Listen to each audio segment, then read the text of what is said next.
திறந்துருவோம். நான் வெளிச்சம் இல்லை. ஹாய் ஃப்ரெண்ட்ஸ், இந்த பாருங்க நான் சாம்பார் வைக்கிறேன். இப்போ சாப்பாடு பாருங்க 2 கிளாஸ் போட்டுக்கிட்டேன். 2 கிளாஸ்க்கு தேவையான தண்ணி, 1 கிளாஸ்க்கு 2 கிளாஸ் தண்ணி ஊற்றணும். 4 கிளாஸ் ஊற்றணுமா, 2.5 கிளாஸ் போட்டுருந்தோமா, 2 கிளாஸ் தண்ணி, 5 கிளாஸ் தண்ணி.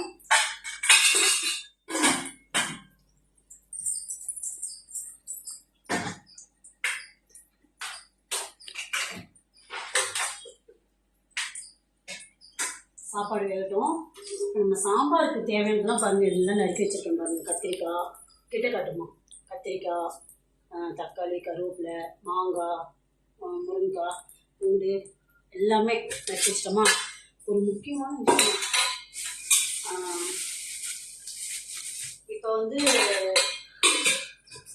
சாம்பாருக்குலாம் கொஞ்சம் புளி போடணும், அப்போ தான் நல்லாயிருக்கும். இந்த புளி இப்படி இருக்குனாக்கா, லேடிஸ்க்கு சொல்கிறேன் மெயினாக, புளி இப்படி இருக்குனாக்கா அது உடனே கரைச்சி அப்படியே ஊற்றாதீங்க.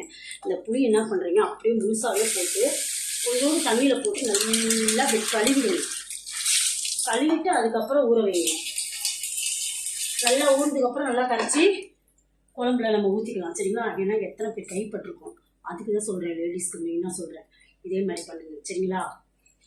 இப்போ இந்த பாருங்க, பருப்புலாம் வந்துருச்சு. இதோ பருப்புலாம் தெரியுதா, பருப்பு வந்துருச்சு. நான் சாம்பார் வைக்க போகிறேன். இப்போ சோறு வந்துடும்.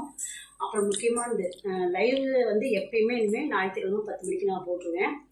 இப்போ இருக்கவங்க கண்டிப்பாக வரலாம், உங்களுடைய விருப்பம், நான் உங்களை வற்புறுத்தலை. ஓகே, பாய்.